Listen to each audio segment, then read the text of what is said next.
예전에는 제가 한 달에 500만 원 정도는 연금 준비하십시오. 사람들이 뭐라고 했냐면 야 누가 그렇게 큰 금액을 준비하냐. 점점 시간이 지나면서 이제는 사람들이 500이 있어도 사실 여유 있게 사는 건 아니더라. 지금 한 달에 500을 벌기도 힘든데 500을 어떻게 마련하냐라고 하시는데 방법이 있어요.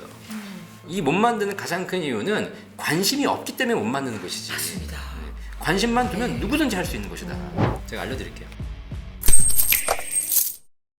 대표님 개인 채널에서도 네. 의료비 통장에 대한 굉장히 강조한 영상을 봤는데 네네. 정말 개인적으로 너무 인상적이었거든요. 네네. 이 의료비 통장이라는 건 생각도 못했어요. 지금- 보험과는 다른 거죠. 그렇죠. 네. 연금에 대해서 관심 많으시지만 네. 사실 또 나이가 들어가면서 고민되는 게 건강 걱정이잖아요. 네네. 건강이 안 좋아지면 병원 가야 되고 네. 병원 가면 병원비가 들고 네. 그럼 병원비가 들면 뭐 암에 걸리면 막 수천만 원 나가고 그다음에 또 뭐 사고라도 당하면 또 치료비 당하고 그러니까 어떡하시겠어요? 간병인까지 하면 뭐 간병인까지 네네, 하면 그래서 네네. 보험 하나 하셔야죠. 네. 빨리 지금 사인하세요. 네. 자 이렇게 해가지고 우리나라 사회에서 많은 보험들을 가입하고 계세요. 네. 그러다 보니까 젊을 때도 우리가 보험을 가입하지만 네. 나이가 들면 보험을 더 많이 가입합니다. 사람들이 그렇게 얘기해요. 불안하거든. 네, 젊을 때는 무슨 뭐 내가 많이 했는데 지금 또 보험을 가입해야 돼. 나는 더 이상 보험 가입 안 해. 이런 얘기 하신 분들이 열의 아홉이거든요. 네. 근데 그분들이 보험을 또 가입해요. 왜냐면 지금까지는 아프지 않은데 누가 와서 아플 거니까 미리 한번 준비해봐라 라고 가입했어요. 그런데 이제는 아프기 시작해. 저는 보험이 나쁘다는 것이 아니라 반드시 필요합니다. 네. 실손보험, 기본적인 보험들. 그런데 보험의 가장 큰 특징, 문제는 뭐냐면 정해진 병에 걸려야 받아요. 그렇더라고요. 네. 그렇더라고요. 내가 예를 들면 뭐 뇌출혈 보험에 가입했는데 네. 뇌 졸중 중에서 네. 뭐 뇌출혈 말고 네. 다른 질병에 걸리면 못 받아요. 아니랍니다. 아니랍니다. 뇌경색 이런 건 못 받거든요. 네. 또 하나 뭐가 있냐면 보험은 만기 이내에 걸려야 받을 수 있어요. 내가 80세 만기인데 81세에 걸렸어. 못 받아요. 우리 기자님 가입하신 보험은 70세, 80세 만기인데 앞으로 100세 사셔야 되니까 조금 더 가입하셔야 되니까 이거 깨고 100세로 가입하세요. 아 그렇구나. 그럼 또 이거 열심히 냈던 거 깨고 또 새로 가입하시는 거예요. 거기다가 보험은 내가 걸려야 내 보험에 가입했으면 내가 병에 걸려야 받는 거잖아요. 그쵸. 결국은 내가 걸려야 받는 것이고 그쵸, 그쵸. 정해진 병에 걸려야 받는 것이고 만기 이내에 걸려야 받는 것이고 네. 병에 안 걸리면 네. 원금이 소멸돼요. 그죠? 보험은 기본적인 보험은 필요합니다. 하지만 추가적으로 우리가 위험에 대비해서 계속 보장 기간과 보험과 이런 걸 늘려가는 것보다는 뭔가 방법이 없을까? 알려주세요. 예, 이걸 고민하다가 제가 만들어낸 게 바로 의료비 통장이에요. 의료비 통장. 의료비 네. 목적으로 돈을 모으자는 겁니다. 그러니까 따로 통장을. 그렇죠. 네네. 내가 한 달에 보험료 10만 원, 20만 원 낼 거 따로 그냥 10만 원, 20만 원을 모아서 그걸 한 10년, 20년을 저축하면 통장에 한 3, 4천만 원이 쌓이게 되고 그 돈 가지고 내가 병원비가 필요할 때 받게 되면 된다는 겁니다. 아하. 의료비 무슨 공적 관내 개입 없이 그렇죠. 제가 따로. 그럼요. 네. 이 의료비 통장의 장점이 뭐냐면 아. 아까 보험 얘기해드린 것의 모든 단점을 커버할 수 있어요. 뭐. 어떤 병에 걸려도 뺏을 수 있고요. 그렇죠. 남편이 걸려도 빼줄 수 그럼요. 있고. 누가 걸려도 되고 네. 또 언제 걸려도 됩니다. 그쵸 그쵸. 그리고 병이 안 걸렸어. 어머. 그럼 원금과 이자가 남아서 땡큐. 자녀에게 상속할 수 있는 네네. 거죠. 아하. 자, 그런데 중요한 건 이게 지금 좀 전에 우리 얘기했듯이 공적 관적인 그런 터치가 없다고 얘기했잖아요. 이게 가장 큰 문제예요. 의료비 통장의 가장 큰 문제가 뭐냐면 네. 열심히 내가 한 3, 4천만 원 모아놨는데 네. 갑자기 아들이 와가지고 엄마 제가 사업을 좀 해야 되는데 그 통장에 3천만 원 모으신 거 있던데 그거 저 빌려주시면 제가 어머니 의료비는 제가 책임질 테니 저걸 제가 사업을 열심히 해서 키워보겠습니다. 그럼 엄마 어떻게 마음이? 흔들리죠. 흔들리죠. 내 새끼가 또 이렇다는데 나중에 그렇죠. 도와주겠다는데. 근데 이게 공적 관적으로 딱 체킹이 돼가지고 못 빼가게 막았으면 못 뺄 텐데 이게 내가 개인적으로 준비한 것이다 보니까 결국은 이런 유혹에 다 빠져나간다는 거예요. 그래서 네. 사실 이거는 이제 제가 컨셉적으로 의료비 통장이 중요하다고 말씀드리고 네네. 이미 준비하신 분들 많이 네. 계시지만 이게 선진국에는 이미 제도화 되어 있습니다. 그래요? 네. 사실 우리나라에 이 비슷한 제도가 있습니다. 연금 저축 계좌라고 연금 IRP 이런 거 들어보셨죠? 네. 연금 고민하시는 분들 많이 아시겠지만 내가 젊었을 때 연금을 준비하기 위해서 한 달에 3, 40만 원씩 부으면 국가가 거기에 대한 세금을 환급해줘요. 세제 지원을 해주는 겁니다. 네네. 대신에 중간에 뺄 수 없어요. 네. 그리고 나중에 연금으로 타게 되면 국가가 세제 지원을 더 해주는 겁니다. 네. 그죠? 이 똑같은 개념을 그대로 내가 한 달에 2, 30만 원씩 의료비 통장에 돈을 모으면 국가가 연말정산할 때 세금을 환급해 주는 겁니다. 이게 미국이나 싱가포르에 있습니다. 네. 그래서 그렇게 환급해주고 대신에 이 돈을 나중에 자식이 와서 달라 그런다고 빼줄 수 없어요. 네. 그냥 빼주게 되면 세금을 왕창 토해내야 돼요. 대신 그럼 못 빼주니까 이따가 나중에 55세 이후에 의료비가 필요할 때 의료비 목적으로 빼쓰게 되면 국가가 거기에 대한 세제 혜택을 주는 거죠. 이게 사실 전 세계에서 가장 빨리 늙어가는 나라, 전 세계에서 고령화가 가장 심각한 이 대한민국에 가장 필요한 제도인데 네. 아직 안 하고 있어요. 근데 네. 아까 박사님도 말씀하셨듯이 전 세계에서 가장 빠르게 늙어가고 있는 대한민국 과언이 아닐 텐데요. 네. 박사님이 생각하시는 노후 준비의 가장 핵심? 돈 걱정 없이 네. 남에게 손 벌리지 않고 네. 네. 자식에게 부담이 되지 않고 네, 네. 그게 뭐가 있을까요? 사실 뭐 모든 그 노후를 준비하는 은퇴 전문가들이 얘기하는 것이 노후에 세 가지가 필요하다고 해요. 네. 첫 번째가 할 일이 필요하다. 네. 두 번째가 이제 건강도 필요하다. 그리고 네 번째가 이제 상속에 대한 준비. 저는 이제 금융 전문가니까, 네. 연금 전문가니까 네. 돈에 관련돼 가지고 조금 더 집중적으로 얘기를 해드리자면, 네. 첫 번째 할 일 중요합니다. 할 일. 네. 근데 할 일이 중요한 이유 중에 하나가 뭐냐면 꾸준한 소득이 필요한 거거든요. 그죠? 왜냐면 젊을 때는 우리가 직장 다니면서 소득이 있었기 때문에 문제가 없지만 어느 순간 소득은 사라진다는 거예요. 그러면 우리가 약간의 소득이라도 만들어낼 수 있다면 그러면서 할 일을 하면 제일 좋은 건데 일이라는 것이 평생 할 수 있는 건 아니잖아요. 나이가 이제 70, 80이 돼가지고 몸이 안 좋아지기 시작하면 뭔가 육체 노동이 힘들어지지 않습니까? 그때를 대비해서 우리가 가장 중요한 게 연금 소득을 만드셔야 된다는 거예요. 연금 소득. 연금 네. 소득. 네. 사실 이 연금의 기원이 뭔지 아세요? 연금의 시초. 뭐예요? 로마 시대의 군인 연금이었어요. 로마 시대 때. 예. 기원전으로 있었어요. 올라가네요. 네, 거의. 왜 로마 시대 군인 연금이라는 제도를 만들었을까 생각해 보면 네. 이들이 젊을 때 나라를 위해서 희생하면서 싸웠는데 나이가 드니까 이제 힘이 없는 겁니다. 없죠. 그래서 이 사람들을 방치해 버리는 거예요. 그러니까 군인들이 지금처럼 막 데모를 했겠죠. 그럼 국가가 저 사람들의 노후를 우리가 책임져줘야 되는구나. 그래서 군인 연금을 만들어낸 겁니다. 네. 예. 그런데 지금 사회는 어떻게 되냐면 생산성 중심의 사회가 되기 때문에 네. 60세가 되면 퇴직을 해야 돼요. 군인하고 똑같은 겁니다. 생산성이 떨어지고 효율성이 떨어지니 기업에서 내보는 되는 네. 거죠. 예. 그러면 그때 이후에 소득이 필요하게 되는 겁니다. 그래서 사회가 만들어낸 제도가 연금 제도거든요. 그래서 첫 번째 퇴직연금, 뭐 개인연금, 뭐 주택연금, 국민연금 이런 걸 통해서 연금 중에 반드시 하시는 것 이것이 노후에 가장 중요하고요. 두 번째가 이제 건강이 중요하잖아요. 건강. 그럼 의사 선생님들은 건강에 대비해서 뭘 준비해라? 운동해라. 몸 관리해라 이렇게 얘기하잖아요. 저는 금융 전문가니까 몸 관리하시고 대신에 의료비 대비해가지고 보험을 가입하시고 아까 말씀드린 대로 의료비 통장을 준비하셔라. 요거 해서 연금 준비돼 있고 의료비 통장 준비돼 있으면 큰 걱정하실 필요 없다. 네. 또 하나 마지막으로 뭘 준비하냐 이제 내가 이렇게 해서 다 쓰고 가시면 상관없는데 뭐라도 좀 남잖아. 그럼 이 남은 걸 물려줘야 될 거 아닙니까? 네. 사실 우리 사회에 보시면 아시겠지만 자녀에게 돈 물려줘가지고 이렇게 마음이 편한 경우가 별로 없어요. 사람이란 게 다 그래요. 아무리 형제 자매도 네. 돈이 생기기 시작하면 서로 싸우기 시작합니다. 그쵸. 그죠? 네. 근데 국가가 오죽하면 뭐 법정 상속 지분이라고 만들어 놨겠어요. 네. 싸우지 말라고. 네. 그래도 억울해. 어이씨, 내가 엄마 모셨는데, 내가 뭐 한 건 다 했는데, 쟤는 뭐 한 것도 아무것도 없는데, 어떻게 반반이야. 그죠? 자, 그래서 결국은 부모가 재산 정리를 잘 못하시면 나중에 자녀에게 큰 문제가 생깁니다. 그래서 이제 나이가 드신 분들이 꼭 하셔야 될 게 바로 뭐냐면 유언장 작성하셔야 돼요. 공증해서. 네. 공증해서 그리고 그런 부분에 대해서 사전에 사실 뭐 유언장도 필요 없고 사전에 재산에 대한 정리가 다 끝나면 되거든요. 그럼 너 얼마 줄게 딱 줘버리면 끝나요 그냥.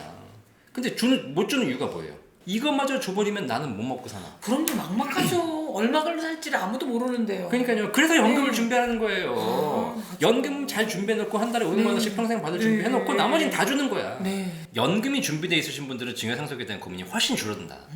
나의 기본적인 노후가 해결되어 있고 네. 자식도 부모가 노후가 해결되어 있으면 크게 걱정하지 않아요. 그죠? 근데 이제 박사님 정년퇴직을 한 이후에 이제 많은 분들이 자료를 네. 내보는데 네. 퇴직 이후에 말년을 보낼 때 요 정도만 있으면 살 수 있을 것 같다라는 금액이 네. 얼마 정도가 필요할지. 사실 물론 이제 시골에 계시거나 네. 뭐 지방에 계신 분들은 100만 원, 200만 원으로 충분히 사십니다. 네. 근데 우리가 서울 경기에서 이 수도권에서 사시려면 네. 사실 뭐 여러 가지 고정적인 비용들이 많이 들어가잖아요. 네, 네. 관리비, 주거 비용도 들어가지만 세금도 내야 되고 네. 뭐 보험료도 내야 되고 이러다 보니까 예전에는 제가 한 달에 500만 원 정도는 연금 준비하십시오. 그랬을 때 사람들이 뭐라고 했냐면 야 누가 그렇게 큰 금액을 준비하냐. 지금 뭐 500만 원 벌기도 힘든데. 그래서 거기에 대해서 좀 이견이 많았지만 점점 시간이 지나면서 이제는 사람들이 500이 있어도 사실 여유 있게 사는 건 아니더라. 그쵸. 병이 나면 또 어떻게 해요? 네. 그런 고민들 많이 하세요. 그러니까 나는 그러면 뭐 지금 한 달에 500을 벌기도 힘든데 500을 어떻게 마련하냐라고 네. 하시는데 방법이 있어요. 제가 알려드릴게요. 어렵지 않아요. 네. 자, 기본적으로 국가가 시키는 것만 잘하셔도 일단 됩니다. 오호. 네. 첫 번째 국민연금 있습니다. 네. 국민연금 있어요. 네, 네. 소득의 9%를 내거든요. 직장생활 20대 중후반에 시작해가지고 연금 탈 때까지 한 20-30년 정도 네. 꾸준하게 국민연금 내시면 됩니다. 그러면 국민연금 얼마 받냐면 그냥 꾸준하게 일해서 내신 분들이 최소 100에서 150분 받아요. 자 그러면 지금 뭐 500이라고 얘기하는데 한 달에 100에서 150은 국민연금으로 해결되는 겁니다. 네. 두 번째 퇴직금. 퇴직금도 내가 붓는 게 아니지 않습니까? 내가 직장생활 열심히 하면 퇴직할 때 퇴직금이 나오는 것이거든요. 네. 근데 퇴직금이 지금 얼마 나오냐면 대략적으로 퇴직 직전 3개월 평균 급여 곱하기 근속 연수예요. 네. 그럼 내가 퇴직 직전에 한 달에 500만 원 월급 받았다. 30년 근속했다. 그럼 1억 5천만 원입니다. 그럼 퇴직금도 1억에서 2억 정도만 만들어 넣으시면 그것도 한 달에 100만 원 이상의 연금을 만들 수 있습니다. 그래서 그런 기본적인 것만 해도 국민연금과 퇴직금만 해도 200에서 300은 확보가 되는 겁니다. 네. 거기다가 개인연금이 있어요. 개인적으로 추가로 불입하면 연말에 세액공제 해주는 연금 저축, IRP 이런 거 있거든요. 고령자도 가입 가능합니까? 소득이 있는 사람들은 누군지 할 수 있습니다. 오. 연말 세액공제 받을 수 있으니까 80대 할머니도 하는 거 봤어요. 임대소득 있으시니까 내가 임대소득 받는 거 세금 내야 되는데 그 세금 환급 받으려고 하시는 거예요. 뭐 안 될 이유는 없습니다. 그렇죠. 세금 혜택 받으면서 연금 도움되는 거니까 네. 이런 거를 젊을 때부터 꾸준하게 하시면 한 달에 2-30만 원씩만 내도 1년이면 3-400이고 10년이면 3-4천이고 20년이면 1억이 넘어가요. 내가 꾸준하게 안 하는 게 문제지. 항상 뭐든지 주식도 우리 셀코TV에서 주식 부동산 많이 얘기하지만 주식 부동산 뭐 다 마찬가지. 결국은 우리가 단기적으로 뭘 잘하냐에 따라서 수익이 나는 것처럼 보이지만 결국 승자는 꾸준하게 하는 사람. 성실함, 꾸준함.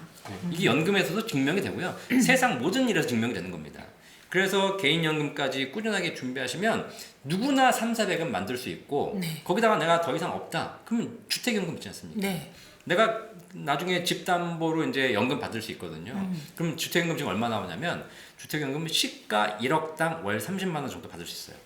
70세에 가입하시면. 네. 자, 그럼 내 집값이 3억이에요. 네. 그럼 90만 원이에요. 내 집값이 10억이에요. 300만 원이에요.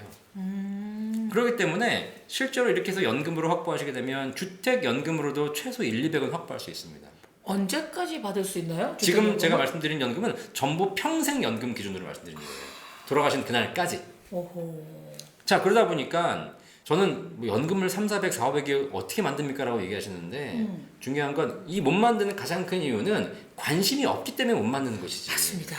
관심만 두면 네. 누구든지 할 수 있는 것이다. 관심이 노후를 따뜻하게 한다. 이게 보니까 제일 또 무서운 게 뭐냐면 은퇴 후에 건강보험료 폭탄을 맞았다 이런 기사가 네. 꽤 나오거든요. 네. 이게 왜냐면 은퇴 이후에는 직장 가입자에서 지역 가입자로 네. 바뀌기 때문에 뭐 집이 좀 비싼 집 있으신 분들은 건강보험료 많이 나올 수도 있고요. 또 다른 소득이 있으신 분들 또 그런 부분에서 건강보험료 나올 수 있기 때문에 그런 것 때문에 좀 고민하시는 분들 많이 계시고 근데 사실 이런 기사의 핵심이 뭐냐면 결국은 연금 많이 받으면 건강보험료 폭탄 맞는다 이런 기사들이 나와요. 그죠? 그러니까 이 건강보험료 폭탄의 문제를 자꾸 연금으로 돌리는 거예요. 아, 예. 국민연금이 늘어나가지고 건강보험료가 폭탄된다. 국민연금이 늘어나가지고 건강보험 피부양자가 탈락한다. 뭐 이런 거거든요. 근데 저는 이런 부분들은 실제로 이런 사례가 있습니다. 하지만 굉장히 지엽적인 사례다. 극소수가 그런 거죠. 일종의 프레임 씌우기 뭐 이렇게 맞습니다. 볼 수가 네네. 있겠군요. 저는 국민연금을 연금을 많이 준비해서 건강보험료 많이 내셔라 차라리. 네. 이런 질문을 하시는 분들이 꼭 드린 얘기가 있어요. 집값이 올라서 양도소득세 많이 내는 게 좋으세요? 집값이 안 올라서 세금 안 내는 게 좋으세요? 하는 게 좋죠. 그렇죠? 네. 막 올라갔으면 좋겠어요. 아무리 건강보험료 세금을 낸다 하더라도 네. 연금이 오르는 것이 훨씬 더 많이 올라요. 맞아요. 그래서 연금 네. 많이 준비하시고 네. 낼 건 좀 내셔라. 네. 그리고 지금처럼 뭐 폭탄 맞고 이런 사람들 케이스는 사실 거의 없는 것이고 그거는 정말 뭐 안 내던 사람이 1, 20만 원 내는 경우를 폭탄이라고 얘기하고 있는 거예요, 사실. 네. 그런 경우에는 진짜 어려우신 분들은 어쩔 수 없겠지만 일반적인 분들은 많이 벌어서 많이 모으시고 많이 세금도 내시는 게 적절한 것 같다는 생각이 듭니다. 그리고 이제 사적연금의 경우에 55세, 만 네. 55세 네. 받을 수 있는 걸로 알고 있는데요.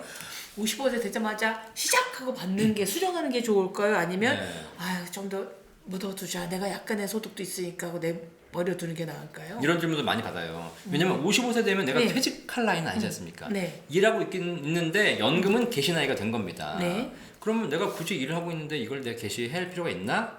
라고 생각하시는데 소득이 있으면서 이 연금 관련된 계좌들은 여러 개 만들 수 있거든요. 근데 이미 많이 불려온 계좌가 있다면 55세가 됐으면 저는 바로 연금 개시하라고 말씀드려요. 오호. 왜 그러냐면 그 쌓여있는 통장의 수익을 보는 겁니다. 그 통장에서 수익이 잘 나고 있으면 개시하실 필요가 없어요. 대부분의 연금저축 이 상품들이 수익이 낮은 계좌에 있는 경우가 많거든요. 네. 더 봐야 2, 3% 이자입니다. 그러면 수익도 별로 안 나요. 그럼 얘를 그냥 인출하는 겁니다. 왜냐면 55세 전까지는 인출을 하면 안 되거든요. 네. 인출하려다가 세금 피해가 더 커요. 근데 55세부터는 인출이 허가가 됩니다. 국가에서. 네. 그러면 인출 허가되는 만큼 빼서 쓰란 얘기가 아니에요. 그걸 다시 더 좋은 상품에 재투자할 수 있다는 거죠. 왜 수익이 안 나는 상품에 굳이 묻어둘 이유가 없지 않습니까? 박사님. 네. 그러면 저는 제가 국민연금을요. 네. 제 보통 예금 통장으로 받거든요. 네. 이거를 옮길 수도 있나요? 국민연금. 근데 네. 지금 국민연금이 필요하세요? 안 필요하세요? 별로 안 필요하시죠. 네. 지금 그러니까 국민연금은 연기할 수 있거든요. 네. 국민연금은 정상 예시 연령이 62세인데 네. 67세까지 5년간 연기할 수 있습니다. 이것도 마찬가지죠. 네. 근데 연기하면 1년에 7.2%씩 올라갑니다. 근데 중요한 건 나는 필요도 없는 국민연금을 받아가지고 네. 그냥 보통 예금 이자도 없는 통장에 두고 있다? 이거 없으면 못 산다면 반드시 수령하셔야 되겠지만 그건 필요성에 의한 것이고 그렇지 않고 내가 자산 운용 측면이라면 네. 빨리 가서 지금 끝나고 바로 전화하세요. 135 전화해가지고 연기 연금 하겠습니다라고 네, 얘기하시면 돼요. 예.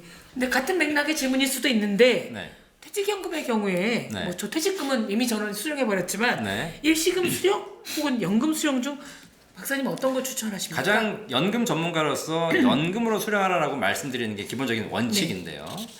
지금 똑같이 마찬가지입니다. 퇴직금을 내가 운용하면서 IRP에서 운용하면서 방치해 두신 분들이 계세요. 그죠? 그런 분들은 수익이 안 나는 상품에 단지 연금 받으려고 돈 이유가 없거든요. 네. 그러면 그걸 빼시면 되는데 뺄 때는 세금이 문제잖아요. 네. 퇴직금 같은 경우에 연금으로 빼야지 세금이 좀 절세가 네. 되거든요. 네. 근데 대부분의 근로자들이 장기 근속을 하셨지 않습니까? 지금은. 그리고 퇴직금이 1억, 2억 정도 받아 나오시는데 근속 기간이 20년, 30년이에요. 네. 그럼 이분들의 퇴직 소득 세율을 보시면 네. 2%, 3%도 안 나옵니다. 그러니까 내가 1억을 일시불로 다 빼도 최대 내야 되는 세금이 2, 300만 원밖에 안 돼요. 그쵸. 네. 그러니까 세금이 얼마 없는 겁니다. 네. 그걸 연금으로 받으면 그 2, 300만 원 세금 낼 거를 줄여주는 거기 때문에 실제 줄여주는 효과가 별로 없어요. 자, 그러면 세금 문제는 이미 퇴직금에서 세금 문제를 가지고 고민하시는데 퇴직금은 세금 자체가 적기 때문에 우리의 고민 포인트가 아닙니다. 그럼 그 다음 고민 포인트는 뭐냐? 내가 지금 현재 퇴직금 계좌, IRP 계좌에서 수익을 내는 것이 더 유리한 것이냐? 아니면 그걸 인출해서 다르게 운영하는 것이 더 좋은 것이냐를 보고 나서 그걸 내가 포트폴리오 차원에서 비교를 하는 거죠. 이게 이제 연금 전문가, 연금 박사가 하는 일이죠. 네. 그래서 똑같은 돈으로도 더 많은 연금 받을 수 있도록 해드리는 거죠. 근데 이제 어쨌든 나이가 들면 들어올 돈은 별로 없고 네. 국민연금을 수령해도 곧바로 나가고 네. 그래도 집은 한 채 있다. 이런 경우가 굉장히 많거든요. 네. 주택연금은 추천하십니까? 네, 강추하고 있습니다. 오호. 그리고 일단 저희 어머님이 주택연금 가입하고 계십니다. 연금 박사 엄마가 주택연금 가입하고 있어요. 신뢰감이 확 올라가는데요. 그렇죠. 네, 네. 네, 네. 저희 근데 어머니 연령 제한이 있습니까? 없습니다. 100세에도 가입 가능합니다. 가입 가능한 하한선은 있죠. 네. 55세 이후부터 가입 가능하죠. 네. 부부 중에 한 명이라도 55세 이후가 돼야지 연금 가입하는데요. 네. 주택연금은 55세, 60세는 사실 가입하는 큰 의미는 없어요. 네. 그래서 어떻게 해야 돼요? 저 가입하고 싶으면? 네. 일단 네. 조건이 있어요. 네. 나이가 부부 중에 한 명이라도 55세 이상이면 다 넘었다니까요. 네. 그리고요. 그다음에 주택 가격이 예. 공시가격 기준으로 네. 12억 원 이하여야 돼요. 그러면 내가 뭐 지금 있는 집이 예를 들면 공시가격 10억 원이니까 가입할 수 있다고 생각하시겠지만 네. 집이 뭐 다가구, 다주택. 네. 내가 집이 여러 채 있어요. 여러 채 있어도 그 여러 채를 합산 가격이 12억 이하면 네. 그 중에 한 놈으로 가입할 수 있습니다. 오호. 거주하는 집으로, 네. 집으로. 하지만 내가 보유한 모든 주택의 공시가격이 12억이 넘어가게 되면 안 됩니다. 아, 합산 가격으로. 네. 네, 그러니까 네. 현금이 100억이 있는데 집은 네. 5억짜리야. 네. 주택연금 가입할 수 네. 있어요. 네. 공시가격 12억 원 이하인 주택을 가지고 연금 가입할 수 있고요. 네. 그리고 반드시 그 집에 거주하셔야 됩니다. 살고 있습니다. 네, 뭐 전세 준 집, 뭐 그다음 투자하는 집이 안 되고. 요망사항이죠. 그렇죠. 네. 네. 자, 근데 그러면 주택연금 얼마 받느냐? 주택연금 받는 금액은 공시가격 기준으로 보지 않고 시세 기준으로 봅니다. 시가로 보는 거예요. 이 시가라는 것이 물론 저희 부동산에 나와 있는 그런 게 아니라 이제 뭐 KB 시세, 뭐 한국 부동산원 시세, 공식적인 시세를 보는 겁니다. 네네. 그러면 공시가보다 훨씬 높죠 일단. 네네. 그럼 시세가 예를 들면 내 집값이 10억이다. 그럼 10억에 해당하는 연금을 산정하는데 네. 일찍 받으면 연금액이 줄고요. 네. 어차피 평생 받아야 되는 거니까 네. 늦게 받을수록 연금액이 올라가거든요. 아하. 그래서 70세에 가입하신다면 네. 집값 시세 1억당 30만 원 나옵니다. 그러면 내 집값이 5억이다. 그러면 150만 원 평생 받으시는 겁니다. 근데 주택연금은 이게 담보 대출이에요. 집 담보로 드리는 거니까. 그러네요. 네. 그렇죠. 그러니까 사실상 돌아가시게 되면 어떤 일이 벌어지냐면 돌아가시고 나면 두 분 다 돌아가시고 나면 이제 집을 청산을 합니다. 네. 그동안 받아가신 연금액이 대출금이거든요. 그쵸. 그것과 이자와 각종 비용들을 차감해서 집값은 5억인데 받아간 금액이 7억이야. 네. 응? 네. 그러면 2억 더 받아간 거지 않습니까? 네. 그럼 국가가 알아서 책임집니다. 자녀한테. 자녀한테 청구하지 않아요. 오호. 근데 집값은 5억인데 뭐 받아간 연금액 이자 이런 거 받아보니까 3억밖에 안 돼요. 네. 그죠? 그러면 어떻게 되냐면 차액 2억을 자녀에게 돌려줍니다. 아, 더 많이 받아갈 경우에 국가가 책임진다고요? 네. 120살까지 살아서. 그러면 훨씬 좋죠. 그러면. 네. 그러니까 그래서 진짜 주택연금 가입할 사람들 뭐냐면 내가 이 집 아니면 노후가 힘든 사람들. 굳이 내가 어차피 하늘나라 갈 건데 하늘나라에 집 들고 갈 거예요? 네. 그죠? 뭐 대치동, 압구정동 아파트를 들고 갈 거 아니잖아. 그러면 내가 이 집은 다 쓰고 가야 되겠다라고 마음 먹으시면 기준이 되시면 주택금융공사 가셔가지고 주택연금 신청하시면 그 해당하는 금액을 평생 받을 수 있고요. 걱정하실 필요 없어요. 그냥 그 집에 살면서 연금 평생 받아서 행복하게 살다 가시면 됩니다. 근데 사실 그래요. 내가 이 집을 연금까지 받아야 돼? 내가 이 목돈을 연금으로 바꿔야 돼? 이렇게 고민하시면서 돈이 사라지거든요. 부동산이 나한테 사라지는 것 같고 통장에 그동안 이 내 약간 든든했던 이 1억 원, 2억 원이 사라지는 것 같고 이러니까 불안하실 뿐이지만 처음에 연금으로 바꿀 때는 굉장히 불안하지만 막상 연금을 한두 달, 1, 2년 받아보고 보면 내 인생에서 가장 잘한 일이 통장에 있는 목돈을 연금으로 바꾼 것, 내 집을 연금으로 바꾼 것이에요. 네. 근데 이제 사실 뭐 60대, 70대를 하더라도 제 주변에 보면 꼬마 빌딩이라도 하나 갖고 있어야 되지 않겠어? 네. 하고 혹은 지금 살던 집의 규모를 줄여서 뭐 어떻게 더 재테크를 한다든가. 그럼에도 불구하고 박사님은 그러지 말라고 하시는 쪽이신 것 같아서. 그것도 하십시오. 해요? 네, 하세요. 네. 주식, 부동산, 코인 다 하세요. 네. 대신에 제가 꼭 드리는 말씀이 있어요. 연금이 뭐냐라고 물어보시면 연금은 밥. 그러면 주식, 부동산은 반찬. 어허. 이게 무슨 얘기냐? 우리가 밥 먹으러 갈 때 네. 무슨 얘기하냐면 다 오늘 김치찌개 먹을까, 제육볶음 먹을까, 뭐 이렇게 물어보지 않습니까? 네. 이게 다 뭐냐면 전부 반찬 얘기입니다. 반찬은 화려해요. 반찬은 다양해요. 반찬은 맛있어요. 그러니까 우리 사회에서 이슈가 되는 건 반찬입니다. 네. 그죠? 네. 근데 여러분이 맛있고 화려하고 다양한 반찬을 먹을 수 있는 가장 큰 이유가 뭘까? 우리가 소홀히 여기지만 밥이 있기 때문에 반찬을 맛있게 먹을 수 있는 거거든요. 우리 인생도 마찬가지입니다. 젊은 사람들이 건강하게 여행도 다니고 놀기도 하고 살 수 있는 이유는 소득이 있기 때문이에요. 네. 소득이 없는 젊은이들이 얼마나 불안한 삶을 살고 있는가 보십시오. 맞아요. 나이 들어서는 더 심각해집니다. 나이 들어서 행복한 사는 사람들은 전부 다 연금 소득자예요. 안정적인 소득이 있으면 주식도 잘하고 부동산 잘하고 코인 날려도 괜찮아요. 내 삶이 깨지진 않으니까.